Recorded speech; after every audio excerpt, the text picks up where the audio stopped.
My daughter just missed the gold medal, yet again. I share with her my recent experiences. Dear Luba, Lee informed me that you missed the overall gold medal. However, you received the gold in the bikini competition. I then read what you posted to your followers. Luba Chapsky. If you've ever chased a goal with everything you've got and still didn't get the outcome you wanted, this one's for you. I gave it my all, pushed harder, sacrificed more, stayed locked in, and yeah, I didn't walk away with the win I wanted. But you know what? That's just how it goes sometimes. Not every chapter ends with a trophy. Some are about learning, growing, and leveling up. Just because the results aren't there yet doesn't mean the work was wasted. It means you're still in the middle of your story, not the finish line. The result doesn't define you. How you show up does. If you're working your butt off right now and it feels tough, keep going. You don't fail because you didn't win. You fail when you quit showing up. And I'm not quitting. If you're in the middle of your own fight, don't give up. Feel the frustration. Let it fuel you. Come back stronger. This is only a chapter. The goal? Still the same. New timeline. Big thanks to my coaches, my team, and everyone who's been there for me. Proud of this chapter, excited for the next. Proud, grateful, more focused than ever. We don't quit, we build. Luba, your focus, your determination, your relentless hard work is absolutely breathtaking. Personally, I can't even begin to imagine what you experience. However, I can share with you a little of my life experience and wisdom which was accumulated over 63 years. This last May 2025 was filled with many extreme events, which propelled me into acceptance, integration, and letting go.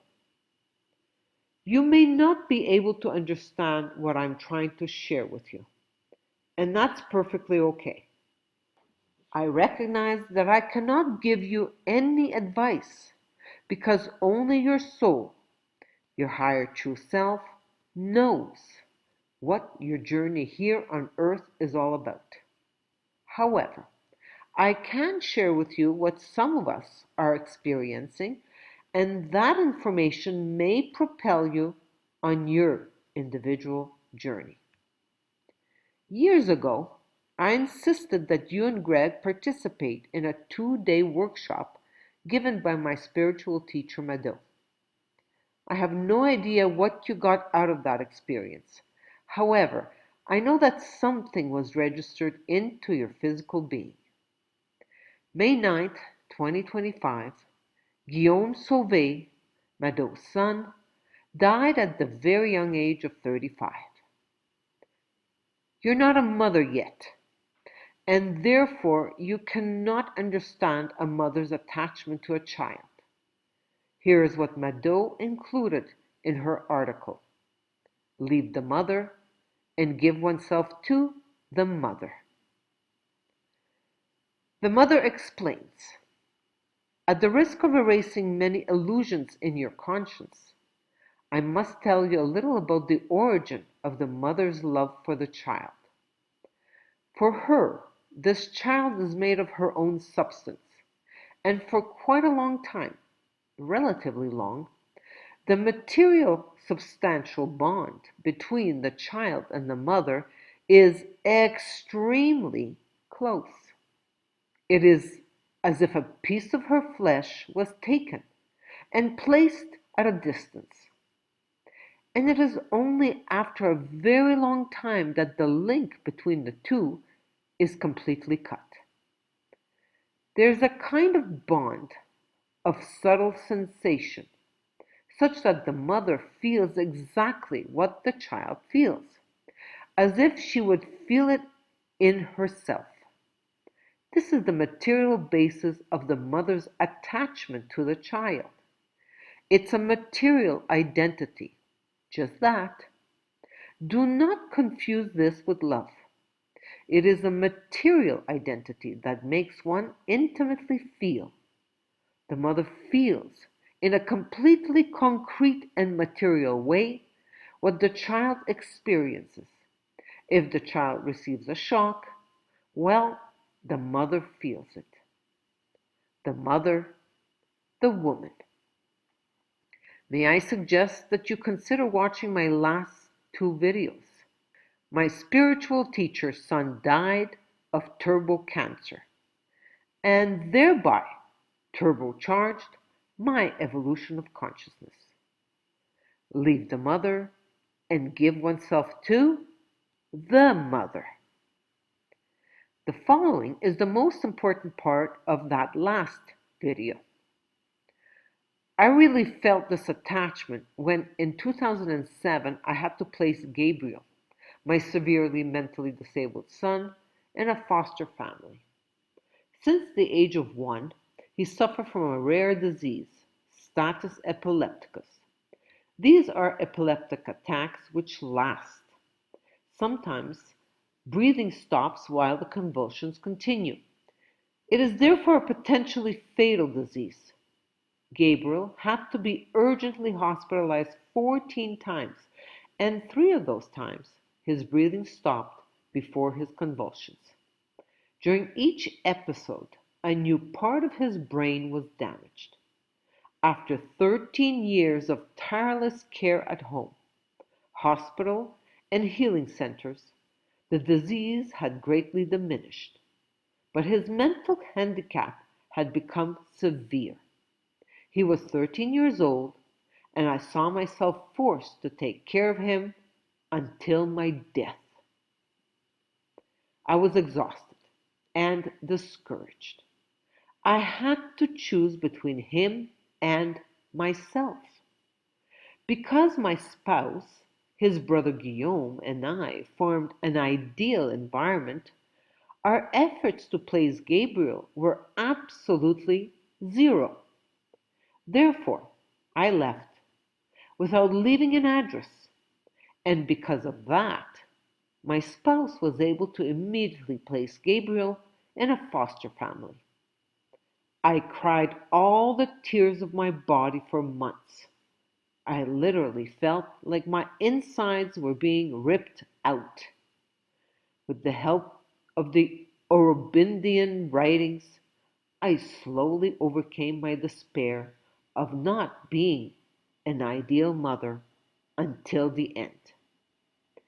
Gabriel is now 32 years old and still lives in the same foster family since my departure in 2007. I only saw him once in 2016. He did not recognize me.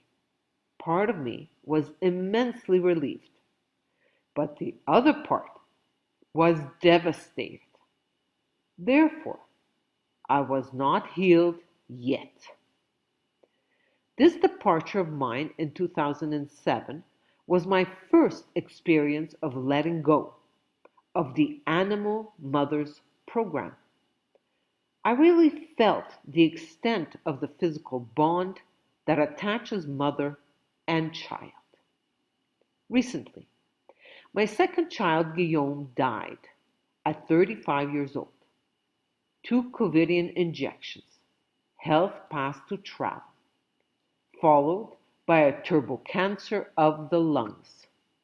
Invasive treatments of chemotherapy and radiotherapy, and special injections from a dedicated oncologist, which probably stopped his healing potential. Every 3 weeks for 2 years, Guillaume received experimental injections at $7,000 each, paid by our taxes, $250,000 in total. Since he refused to speak to me, my role as a mother was once again called into question. Recently, I understood the immense gift Guillaume gave to me. I didn't have to go to his bedside at the hospital or help him with his daily life in his apartment in Montreal, 2 hours away from where I live. His gift became even bigger when he decided to stop his treatments and return to Nicaragua to see his wife one last time. He died in her arms, on a Pacific beach, surrounded by a congregation of Christians who prayed for him. He was baptized the day before his death and gave himself to Jesus. As he made his last breath, he smiled, looking at the sky. I could never have given him such help.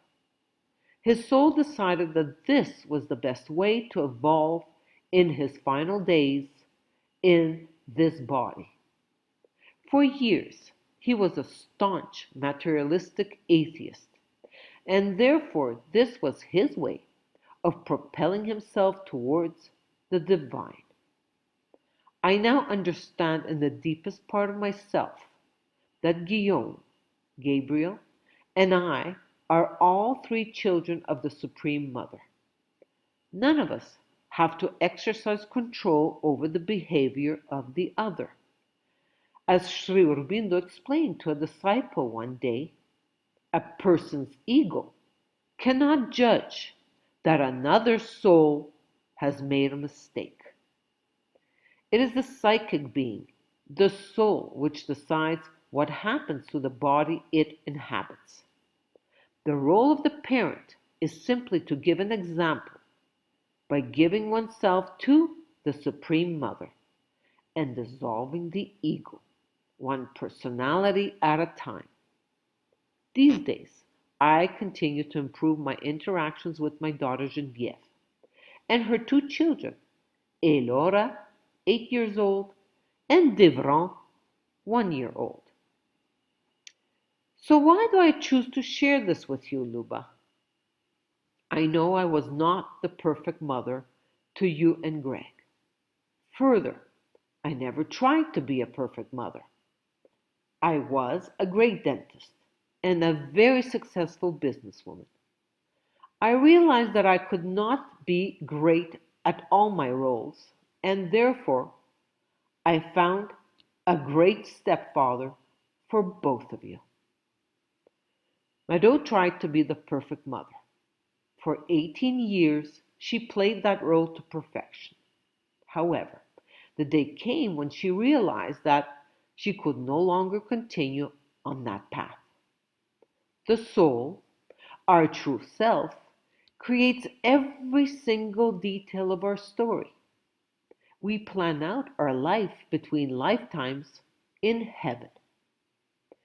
In my video, Free Will, Dialogue with Hidden Hand, Self-Proclaimed Illuminati Insider, Hidden Hand explains. Let's be clear about one thing. All of this physical life incarnation is a very intricate and skillfully designed game, whereby the one infinite creator plays the game of forgetting who it is so that it can learn to remember, and in doing so, experience and know itself as creator, all the way down to us, tiny individuated sparks of the all that is. Off stage and between lives, 0 point time, antimatter universe, as incarnated human beings, we, all of us, you as souls, are great friends, brothers and sisters in the one. Between lives, we all have a great laugh about the parts we have performed in the play, and look forward to and have great fun preparing the next chapters to act out. We, all of us human beings, take this life on earth very seriously. Some of us, like Guillaume, believe that this life on earth is the only life we have, and therefore we must achieve everything we want in this one lifetime. If you choose to listen to some of Guillaume's videos on his YouTube channel, Incurable, you will understand that he was convinced up until the very last minute that he will cure himself. I was stunned to hear that Guillaume was a staunch materialistic atheist.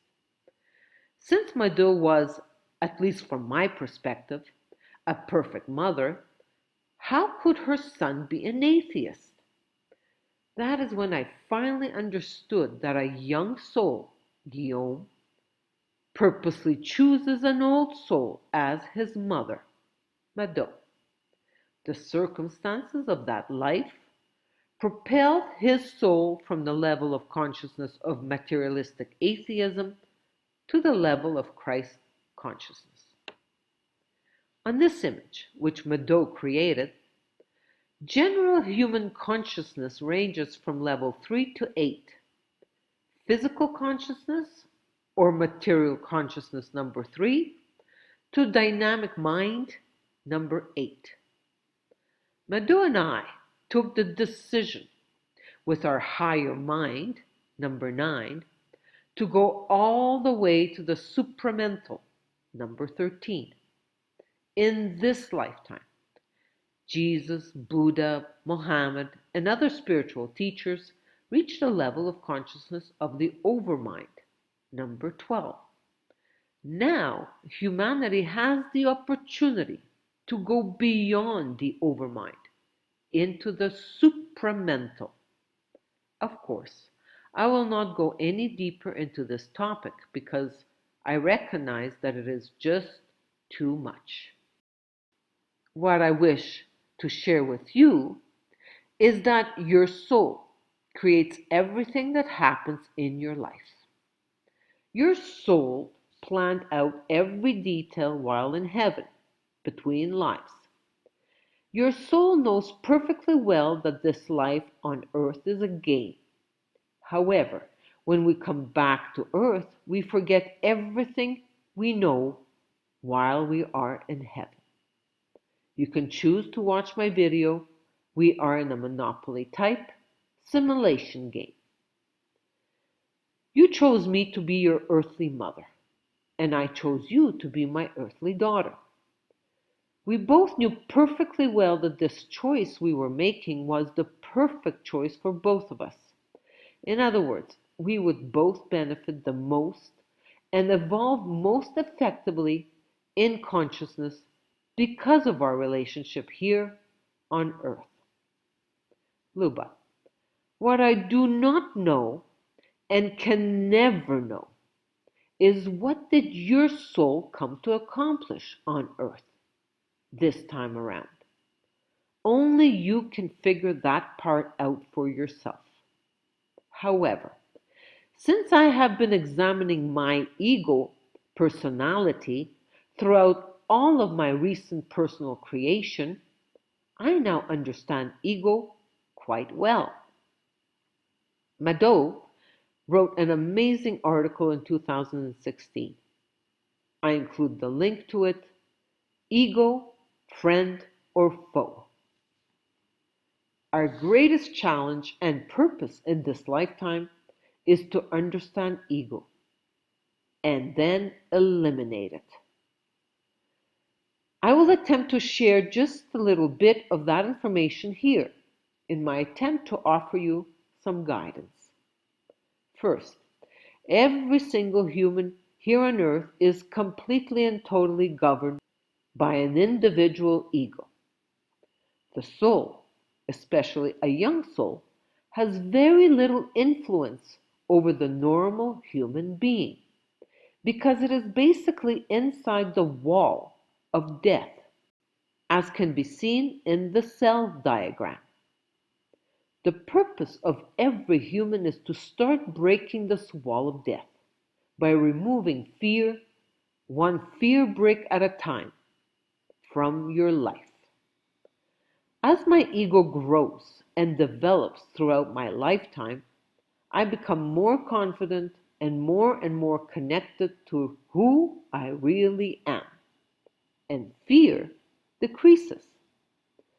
Luba, with your incessant training and dedication to self improvement, you have been growing and developing your ego. Definitely not a waste of time. Most people do not develop their ego so actively, intensely, and tirelessly. Therefore, even if your ego does not get what he wants, your soul is getting what she wants. Soul is the one that created your first gold medal win. That sent you on this quest for accomplishing more. Every time your ego does not get what he wants, you push on and develop yourself more and more. Will your ego eventually get what he wants? I do not know. However, I suggest that you examine more closely your emotions by questioning yourself on what will happen when my ego gets what he wants. Ego is insatiable. He always wants more and more. He will never be happy with an achievement because he will always want something else. Therefore, it is a vicious cycle which never ends. What I do know is that when ego is big and strong enough, soul creates the necessary tragic situation in her attempt to break the ego and start dissolving it. Example: you witnessed my ego growing and becoming very strong, confident, arrogant, self righteous. Then I went to prison and lost everything that I had so diligently built up over 50 years.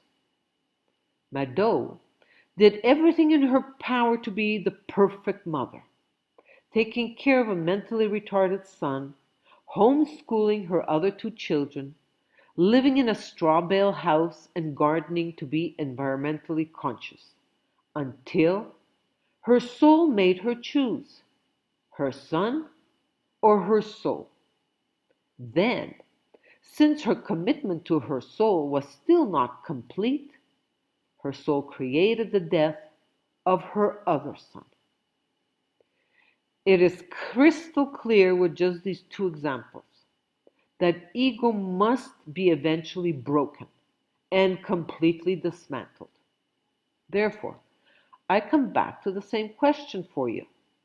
Will your ego get what he wants? All of humanity is now facing World War III, food scarcity, and the complete destruction of the financial system. This must happen because humanity is being forced to choose between complete and total slavery in the matrix system or freedom.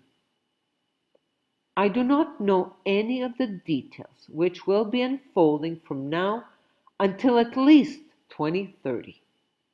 What I do know with absolute certainty is that there will be worldwide chaos, extreme suffering, and loss of all ownership. Real estate is already starting to crash, and most will lose everything. The Supreme Mother, or the One Infinite Creator, is creating all of this extreme suffering because that is the only way human beings will choose to get off their butts and start acting in alignment with their true selves. This is the game.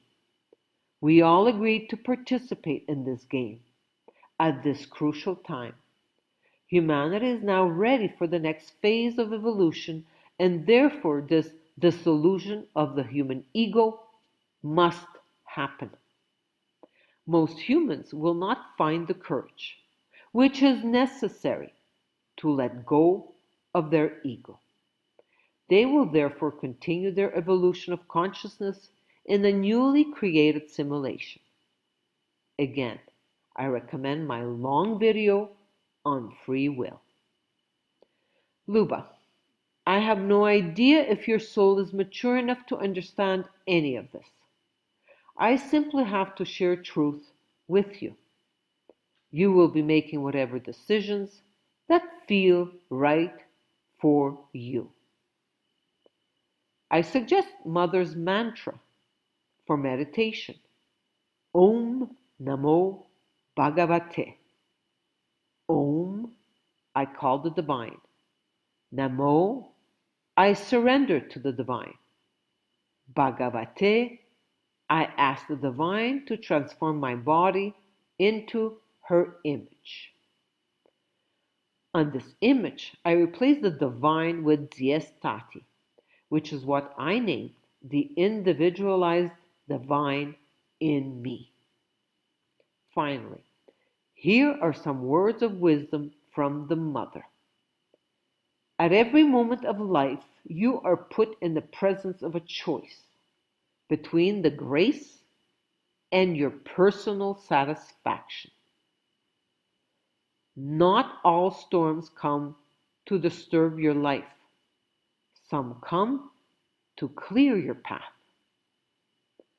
Let us keep our faith ardent and an unfailing sincerity in these times of irremediable dissolution of the illusion. We must choose our soul at all cost.